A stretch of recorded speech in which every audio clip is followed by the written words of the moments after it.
جیسے علامہ اقبال نے تو اہل ایمان کو خطاب کر کے کہا ہے، میں اس وقت شعر کو قرآن کی نظر کر رہا ہوں، قرآن کو مخاطب کر کہہ رہا ہوں، تو نہ مٹ جائے گا ایران کے مٹ جانے سے، نشہ میں کو تعلق نہیں پیمانے سے، اس لیے قرآن زندہ ہے تابندہ ہے، قرآن کریم ہمیشہ ہمیشہ باقی رہے گا۔ تو جب قرآن باقی رہے گا تو یاد رکھو، جو بھی قرآن کریم کو اپنے سینوں میں بسائے گا، اپنی زبانوں پر اس کی آیات کو سجائے گا، اپنے دماغ کو قرآن کی آیتوں سے معطر کرے گا، وہ بھی زندہ رہے گا اور زندہ جاوید رہے گا، مرنے کے بعد بھی وہ زندہ رہے گا۔ اگر کوئی قرآن کریم کے الفاظ لکھے گا تو کاتب کی شکل میں زندہ رہے گا، اگر وہ قرآن کے الفاظ پڑھے گا تو قاری کی شکل میں زندہ رہے گا، اگر قرآن کریم کے وہ معنی بیان کرے گا تو مفسر کی شکل میں زندہ رہے گا، اگر وہ قرآن کریم کے الفاظ کے اندر معانی کی گہرائیوں میں جائے گا تو وہ فقیہ کی شکل میں زندہ رہے گا، اگر وہ قرآن کے مطابق مسئلہ بتائے گا تو مفتی کی شکل میں زندہ رہے گا، اگر وہ اس کے احکام کو نافذ کرے گا تو قاضی کی شکل میں زندہ رہے گا، اگر وہ اس کے مطابق اپنی حکومت چلائے گا تو امام عادل کی شکل میں زندہ رہے گا، اگر قرآن کریم کو کوئی اپنی زندگی میں بسائے گا تو سچے پکے مسلمان اور مومن کی شکل میں وہ زندہ اور تابندہ اور بایا اور زندہ جاوید رہے گا۔ یہ ہے قرآن کریم اور اس کا معجزہ۔ اب ذرا آپ دیکھیے شان نزول اس آیت کا، یہاں سے چلتے ہیں۔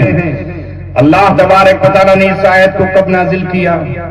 جب آپ کے ایک بیٹے کو اللہ نے اپنے پاس بلا لیا، یعنی ان کا انتقال ہوا اور وفات ہوا۔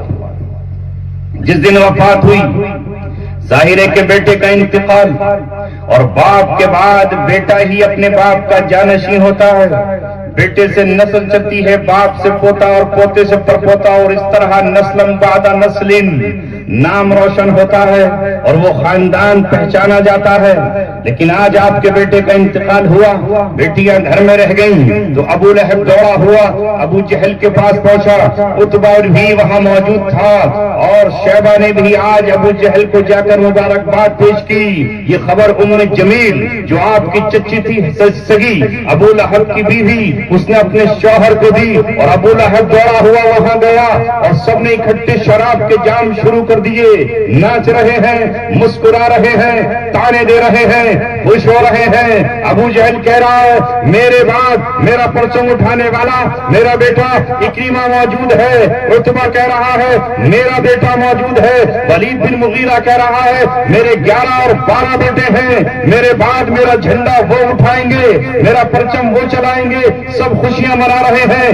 آج غم ہے تو محمد رسول اللہ کے گھر میں آنکھ میں آنسو ہے تو دو عالم کے تاجدار کے آنکھوں میں آج دل بے قرار ہے تو بکر صدیق کا آج غم زدہ ہے تو حضرت علی مرتضیٰ کی آنکھ، اگر آج دل افسردہ ہے تو عمر بن خطاب کا دل، اس لیے کہ آج ان کے محبوب کا بیٹا دنیا سے رخصت ہوا ہے، دل کا ٹکڑا یہاں سے چھین لیا گیا ہے۔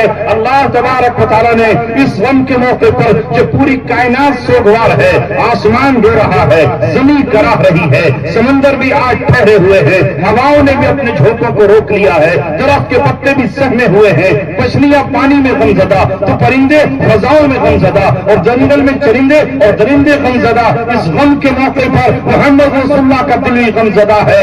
اللہ تبارک و تعالیٰ نے غم کی فضا کو توڑنے کے لیے، محمد رسول اللہ کا دل چھوڑنے کے لیے، آپ کی عظمت کو بتانے کے لیے، آپ کا مقام بتانے کے لیے کہ ہم نے آپ کو دیا کیا ہے۔ اگر ہم نے آپ سے بیٹا لیا ہے تو ابو جہل کو خوش ہونے کی ضرورت نہیں ہے، ابو لہب کو مٹکنے کی ضرورت نہیں ہے، عتبہ کو ناچنے کی ضرورت نہیں ہے، امیہ کو جھومنے کی ضرورت نہیں ہے۔ یہ شراب کے جام پینے والے سن لیں، ہم نے اپنے محبوب کو، اے ہمارے محبوبم، ہم نے آپ کو کوثر عطا کی ہے، اور کوثر جنت کی نہر بھی ہے جس کا نام نہر کوثر بھی ہے، اور کوثر میدان محشر کا حوض بھی ہے جس میں آب ہو رہے ہیں چاند تاروں کے برابر، رنگ ہے ان کا چاند تاروں کی مانند سفید، جو دودھ کی طرح اجلے ہیں، شیشے کی طرح آر پار ہے اور اس میں بکھرے ہوئے ہیں۔ محمد رسول اللہ کا یہ اعزاز ہے۔ حضرت آدم سے لے کر کے قیامت تک میدان قیامت میں جو بھی پیاسا ہوگا، پانی کا ایک ہی چشمہ ہے،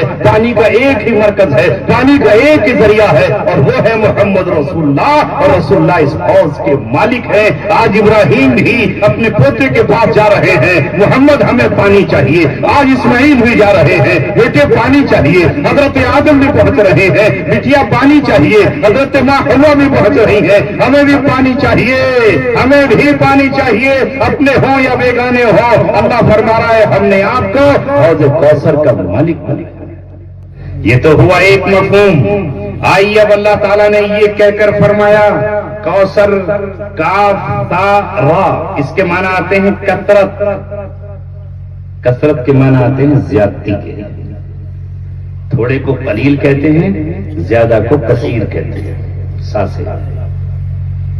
اب اللہ کہنا چاہتا ہے میرے محبوب، ہم نے آپ کو حوض کوثر تو دی ہے، مگر وہ کافی نہیں ہے۔ اس لفظ میں یہ ایک لفظ جو ہم نے کہا ہے ہم نے آپ کو کوثر دی ہے، اس کا مطلب ہے ہم نے آپ کو کثرت عطا کر دی ہے۔ روئے زمین پر جتنے بھی لیڈر پیدا ہو چکے ہیں، جتنے نبی آ چکے ہیں، جو رسول مبعوث ہو چکے ہیں، جو دنیا میں مذہب کے بنانے والے اور اپنے دھرم کے چلانے والے موجود ہیں، کوئی بھی دھارمک گرو ہو اور کوئی بھی ریلیجیس امام ہو، کسی کے بھی امتی اور کسی کے بھی چاہنے والے اتنی کثرت سے نہیں ہوں گے جتنی کثرت سے تیرے ہوں گے۔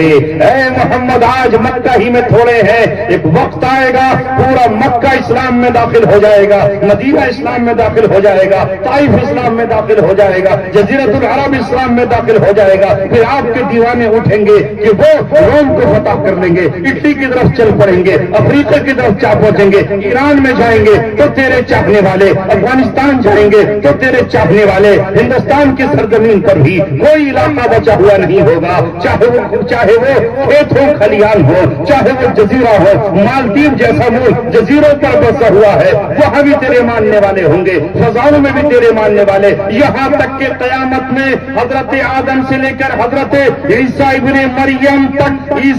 مریم تک جب صفیں لگیں گی تو ساری صفیں 40 صفیں ان سب کی ہوں گی، اور ان سے دگنی صفیں 80 تیرے ماننے والوں کی ہوں گی۔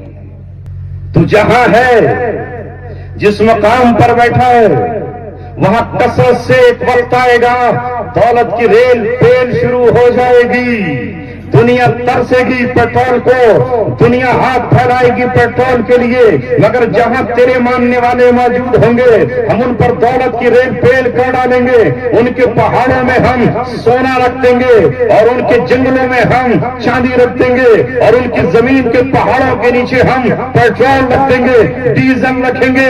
ساری دنیا محروم ہوگی اور دنیا یہ کہے گی کہ جہاں جہاں مسلمان ہیں وہاں وہاں پیٹرول ہے، اور جہاں جہاں پیٹرول ہے وہاں وہاں مسلمان ہیں۔ لہذا مالی اعتبار سے بھی تیرے ماننے والوں کے پاس دولت کی کثرت ہوگی، ثروت ہوگی۔ اور آگے سن میرے محمد، ہم نے آپ کو کوثر عطا کی ہے، تو یہ کوثر جنت کی کوثر اور حوض کوثر تک نہیں ہے، بلکہ یہ کثرت آپ کی اس طرح بھی ہوگی کہ جتنی کثرت سے آپ کا نام لیا جائے گا، کوئی رہبر، کوئی رہنما، کوئی لیڈر، کوئی دیوتا اس کا نام اتنی کثرت سے ہرگز نہیں لیا جائے گا۔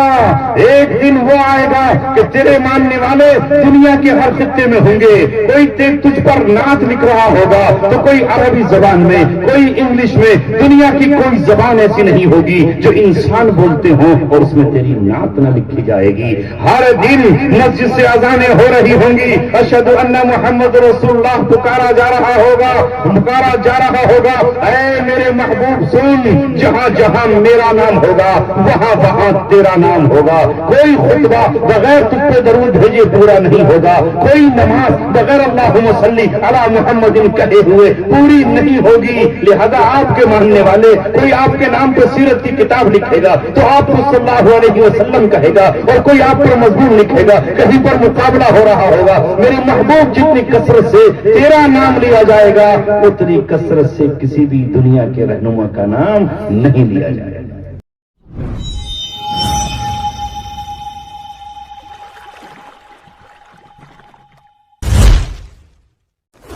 ظاہر ہے کہ معاملہ قانون کے حوالے تھا اور ہندوستانی عدالت کے سپرد تھا۔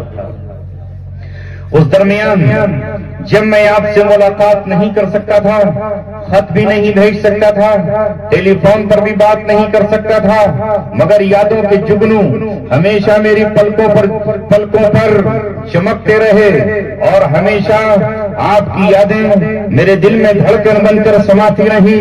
جس طرح پھول میں خوشبو ہوتی ہے، چاند میں چاندنی ہوتی ہے، اسی طرح آپ کی یادیں اور محبت اور سلائی کا یہ پروگرام جو کبھی قضا نہیں ہوتا تھا مجھے ہمیشہ یاد رہا۔ میں ترستا رہا، رات میں کبھی خوابوں کی دنیا میں جب میں جاتا تو کبھی میں اپنے آپ کو کسی ممبر پر پاتا، کبھی آپ کے اجتماع میں پاتا، لگتا ہوتا کہ میں اسٹیج پر تقریر کر رہا ہوں، مجمع میرے سامنے ہے، آواز بند ہونا چاہتی مگر نیند گلے کو گھونٹ دیتی، اور جب میری آنکھ کھلتی تو میں اپنے آپ کو سلاخوں کے اندر قید و بند کی زندگی میں 7 تالوں کے بیچ پاتا۔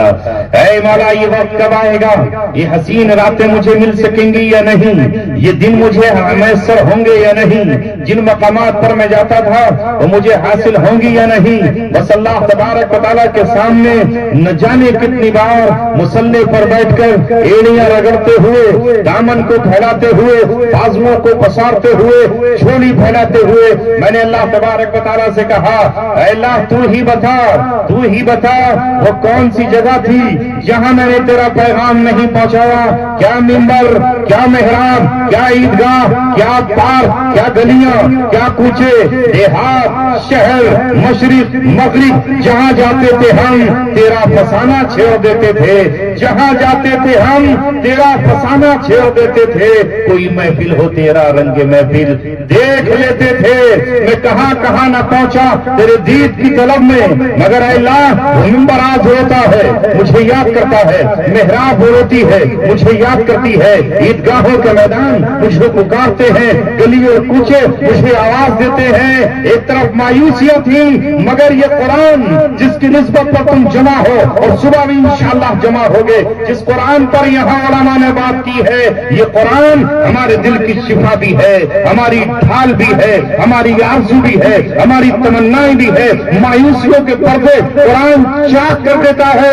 سورہ یوسف کو پڑھتے ہوئے جب یعقوب علیہ السلام کا جملہ میری زبان پہ جاری ہوتا اور کان سے سن کر کے دل کی گہرائیوں میں اترتا، وَلَا تَيْأَسُوا مِن رَوْحِ اللَّهِ، اللہ کی رحمت سے مایوس مت ہو، وَلَا يَيْأَسُوا مِن رَوْحِ اللَّهِ إِلَّا الْقَوْمُ الْكَافِرُونَ، اللہ کی رحمت سے صرف وہ لوگ مایوس ہوتے ہیں جو اللہ کو نہیں مانتے، جو اللہ کی قوت کو نہیں جانتے، جو اس کی طاقت کو نہیں پہچانتے، جو قرآن کو نہیں جانتے۔ تمہارے دل میں قرآن پر ایمان ہے تو انشاءاللہ بادل چھٹیں گے، بدلیاں ہٹیں گی، راستے کھلیں گے۔ والذین جاہدوا فینا لنہدینہم سبلنا، اس آیت کو پڑھتے ہی لگتا ایک نہیں راستے بہت سارے کھلیں گے۔ اور آج اپنے خوابوں کی زندہ تعبیر دیکھ کر، آپ کے پاس اپنے آپ کو دیکھ کر میں اپنی کیفیات کو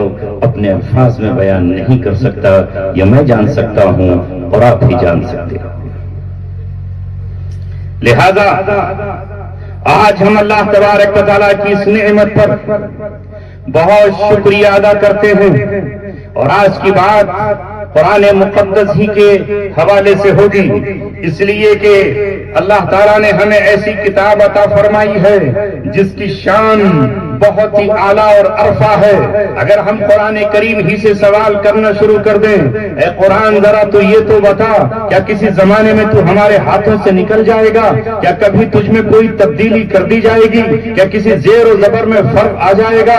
اے قرآن تو ہی بتا دے کہ تو کتاب کس کی ہے؟ تو قرآن کہتا ہوا نظر آئے گا، تنزیل من رب العالمین، میں اللہ رب العالمین کا کلام ہوں، مجھے لکھنے والا شاعر فضدق نہیں ہے، مجھے لبید نے نہیں لکھا ہے، مجھے کسی شاعر نے نہیں لکھا، میں کسی جن کا ترتیب دیا ہوا نہیں ہوں، میں محمد کا کلام نہیں ہوں، میں اللہ تبارک و تعالیٰ کا کلام ہوں۔ تو اے قرآن ذرا یہ تو بتا دے کہ تو ہمیشہ اسی حال میں رہے گا؟ تو قرآن کہتا نظر آتا ہے میں اللہ کی زبان ہوں، مجھے جب پڑھو تو تم یہ سمجھنا کہ اللہ تم سے گفتگو کر رہا ہے۔ اس لیے اللہ رب العزت نے تمام دنیا کو یہ بتاتے ہوئے کہا انا نحن نزلنا الذکر وانا لہ لحافظون، ہم نے ہی اس قرآن کو نازل کیا ہے اور اس کے محافظ ہم ہیں۔ اس کا محافظ کوئی نیتا نہیں، کوئی ایسا ویسا نہیں، یہ اللہ رب العزت کا نازل کردہ ہے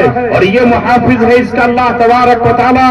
لہذا قرآن کریم جس طرح لوح محفوظ میں محفوظ ہے اسی طرح یہ دنیا میں محفوظ رہے گا، یہ اوراق میں بھی محفوظ رہے گا، یہ مصحف میں محفوظ رہے گا، یہ سینوں میں بھی موجود رہے گا، یہ ذہنوں میں موجود رہے گا، یہ میوزیم میں بھی رہے گا، یہ مسجدوں میں رہے گا اور ہر مسلمان کے گھر میں رہے گا، غیر مسلم کے ہاتھوں میں بھی رہے گا، وہ بھی اسے پڑھیں گے یہ دیکھنے کے لیے کہ قرآن کہتا کیا ہے، قرآن ہے کیا، مسلمانوں کی وہ کتاب کہتی کیا ہے جو مسلمان جس پر ایمان رکھتے ہیں۔ اس لیے یہ اپنوں کے یہاں بھی ہوگا، بیگانوں کے یہاں بھی ہوگا، یہ حکومتوں کی عدالتوں میں بھی ہوگا، اور جو حکومتیں اس کو نہیں مانتی وہ بھی اسے تنہائیوں میں بیٹھ کر کے پڑھیں گے، چھوئیں گے اور سوچیں گے اور غور کریں گے اس کے بارے میں۔ یہ ہے قرآن۔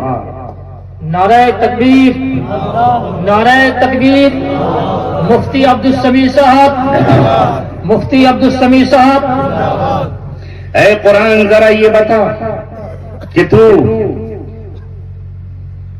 کبھی زیر ہو جائے گا، کوئی سازش تیرے مقابلے پہ چل جائے گی، حکمراں اگر بہت قوت اور طاقت کے ساتھ آ جائیں، زمین پر بھی ان کا قبضہ ہو اور فضاؤں پہ بھی وہ کمندیں ڈال رہے ہوں اور تمام دنیا کو اکٹھا کر لیں، تو کیا وہ ان کی سازشیں چل جائیں گی؟ قرآن کہتا نظر آئے گا لا یأتیہ الباطل من بین یدیہ ولا من خلفہ تنزیل من حکیم حمید۔ باطل اس قرآن کے نہ آگے سے آ سکتا ہے نہ پیچھے سے آ سکتا ہے، باطل سامنے سے آئے، دانت پھاڑ کر آئے، قوت کے ساتھ آئے، شمشیر و سینہ لے کر آئے، اپنے پیادے اور اپنے گھڑ سوار لے کر آئے، لا یاتیہ الباطل، باطل اس کے سامنے سے آ کر بھی کامیاب نہیں ہو سکتا، ولا من خلفی، اور اگر وہ زیر زمین آ جائے، سازشوں کے مکر جال بنا دے تب بھی وہ کامیاب نہیں ہوگا۔ کیوں؟ تنزیل من حکیم حمید، یہ اس رب العالمین کا نازل کیا ہوا ہے جو تعریف کے لائق ہے اور تعریف کے قابل ہے۔ جیسے علامہ اقبال نے تو اہل ایمان کو خطاب کر کے کہا ہے، میں اس وقت شعر کو قرآن کی نظر کر رہا ہوں، قرآن کو مخاطب پر کہہ رہا ہوں، تو نہ مٹ جائے گا ایران کے مٹ جانے سے، نشہ میں کو تعلق نہیں پیمانے سے۔ اس لیے قرآن زندہ ہے، تابندہ ہے، قرآن کریم ہمیشہ ہمیش باقی رہے گا۔ تو جب قرآن باقی رہے گا تو یاد رکھو جو بھی قرآن کریم کو اپنے سینوں میں بسائے گا، اپنی زبانوں پر اس کی آیات کو سجائے گا، اپنے دماغ کو قرآن کی آیتوں سے معطر کرے گا، وہ بھی زندہ رہے گا اور زندہ جاوید رہے گا، مرنے کے بعد بھی وہ زندہ رہے گا۔ اگر کوئی قرآن کریم کے الفاظ لکھے گا تو کاتب کی شکل میں زندہ رہے گا، اگر وہ قرآن کے الفاظ پڑھے گا تو قاری کی شکل میں زندہ رہے گا، اگر قرآن کریم کے وہ معنی بیان کرے گا تو مفسر کی شکل میں زندہ رہے گا، اگر وہ قرآن کریم کے الفاظ کے اندر معانی کی گہرائیوں میں جائے گا تو وہ فقیہ کی شکل میں زندہ رہے گا، اگر وہ قرآن کے مطابق مسئلہ بتائے گا تو مفتی کی شکل میں زندہ رہے گا، اگر وہ اس کے احکام کو نافذ کرے گا تو قاضی کی شکل میں زندہ رہے گا، اگر وہ اس کے مطابق اپنی حکومت چلائے گا تو امام عادل کی شکل میں زندہ رہے گا، اگر قرآن کریم کو کوئی اپنی زندگی میں بسائے گا تو سچے پکے مسلمان اور مومن کی شکل میں وہ زندہ اور تابندہ اور بایا اور زندہ جاوید رہے گا۔ یہ ہے قرآن کریم اور اس کا معجزہ، اس کی برکتیں وہی جان سکتے ہیں جنہیں اس کا مقام معلوم ہے۔ 1450 برس پہلے قرآن کریم نے عرب کے سورماؤں کو، یورپ میں بسنے والوں کو اور پوری دنیا کے لوگوں کو یہ کہا قل ان کنتم فی ریب مما نزلنا علی عبدنا فاتوا بسورۃ من مثلہ وادعوا شہداءکم من دون اللہ ان کنتم صادقین۔ اگر تمہیں شک ہے، حالانکہ قرآن کی شان یہ ہے لا ریب فی، اس میں کوئی شک نہیں ہے، لا عوج فی، اس میں کوئی ٹیڑھ نہیں ہے، پھر بھی اگر تمہیں شک ہے کہ یہ انسان نے مرتب کیا ہے، محمد رسول اللہ نے خود ترتیب دیا ہے، ان کے ساتھیوں نے ان کو بنا کر دیا ہے، تو تم بھی تو ادیب ہو، تم بھی تو خطیب ہو، تم بھی تو سخنور ہو، تم بھی تو صاحب قلم ہو، تم بھی تو صاحب زبان ہو، تم شاعر بھی ہو اور تم شعر کہنے والے بھی ہو، تمہیں اپنی شعرداری پہ ناز ہے، تمہیں اپنی گویائی پر ناز ہے، تمہیں اپنی قوت اور زبان پر ناز ہے، فاتوا بسورۃ من مثلی، اس جیسی ایک سورت لے آؤ، وادعوا شہداءکم من دون اللہ، اور تم اپنے حمایتیوں کو بلا لو، اپنے تمام لوگوں کو بلا لو، اور اہل قلم اٹھے اور لکھنا شروع کریں، آؤ لکھو انا اعطیناک الکوثر فصل لربک وانحر ان شانئک هو الابتر، اس جیسی ایک سورت لے آؤ۔ لا سکے؟ نہیں لا سکتے ہیں؟ نہیں۔ فَإِن لَّمْ تَفْعَلُوا وَلَن تَفْعَلُوا، قرآن نے کہا اگر تم یہ نہیں کر سکے، اور آگے ہی بڑھ کر یہ کہا وَلَن تَفْعَلُوا، اور تم کر بھی نہیں سکتے ہو، ہرگز ہرگز نہیں کر پاؤ گے تم۔ لہذا آج تک کتنے ہی ہوں وہ قرآن مقدس کے مقابلے کی صورت، چھوٹی سے چھوٹی صورت نہیں لے آئے۔ جو میں نے ابھی قرآن کریم کی صورت پڑھی ہے اس جیسی بھی نہیں لائے۔ کیا مطلب؟ عربی تو جیسی بنا سکتے ہیں، مگر جو مضمون اس میں بیان کیا ہے، جو زیر و بم اس میں ہے، جو لب و لہجہ اس میں ہے، جو آب و تاب اس میں ہے، جو مضامین اس کے اندر چھپے ہوئے ہیں، وہ اگر میں آپ کے سامنے بتانا شروع کروں تو آپ دیکھتے رہ جائیں گے، رات کا دامن چھوٹا پڑ جائے گا۔ آج کی نشست میں گنجائش نہیں ہے کہ میں اس کی پوری تشریح کر سکوں۔ اللہ تبارک و تعالی، اللہ رب العزت نے جو ان 3 سینٹنس میں جو بہت چھوٹے سے جملے ہیں، انا اعطیناک الکوثر فصل لربک وانحر ان شانئک هو الابتر، اب ذرا میں اس کی گہرائیاں آپ کے سامنے رکھوں، وسعتیں رکھ دوں، تب پتہ چلے گا کہ آیت میں اللہ نے بیان کیا کیا ہے۔ آپ تو چھوٹا سا ترجمہ کر کے گزر جاؤ گے کہ بے شک ہم نے آپ کو کوثر عطا کی ہے، یہ تو سیدھا ترجمہ ہوا سمپل سا، بے شک ہم نے اعطیناک آپ کو دے دی ہے، عطا کر دی ہے، الکوثر فصلی لربک وانحر، تو آپ اپنے رب کے لیے نمازیں پڑھیے اور قربانی کیجیے۔ ان شانئک هو الابتر، آپ کا برا چاہنے والا ادھورا ہے، ناقص ہے۔ یہ تو ہوا ترجمہ، آیا سمجھ میں؟ دوبارہ پڑھنا، دوبارہ، بے شک ہم نے آپ کو کوثر عطا کی ہے، یہ تو اللہ نے بیان کر دیا۔ ایک حصہ یہ ہوا، 2 حکم آگے آئے، فصلی لربک، آپ اپنے رب کے لیے نماز پڑھیے، وانحر، اور قربانی دیجیے۔ ان شانئک هو الابتر، رہا آپ کا دشمن، رہا آپ کا بدخواہ، رہا آپ سے پنجہ لڑانے والا، رہا آپ کی مخالفت کرنے والا، وہ ادھورا ہے، دھڑکٹا ہے، دم کٹا ہے اور ڈورا لنگڑا ہے، اس کی بات ہم چلنے نہیں دیں گے۔ یہ اس آیت کا مضمون اللہ نے بیان فرمایا، لا پائے گا کوئی۔ اب ذرا آپ دیکھیے شان نزول اس آیت کا، یہاں سے چلتے ہیں۔ اللہ تبارک و تعالیٰ نے اس آیت کو کب نازل کیا؟ جب آپ کے ایک بیٹے کو اللہ نے اپنے پاس بلا لیا، یعنی ان کا انتقال ہوا اور وفات ہوا۔ جس دن وفات ہوئی، ظاہر ہے کہ بیٹے کا انتقال، اور باپ کے بعد بیٹا ہی اپنے باپ کا جانشین ہوتا ہے، بیٹے سے نسل چلتی ہے، باپ سے پوتا اور پوتے سے پرپوتا، اور اس طرح نسلم بعد نسل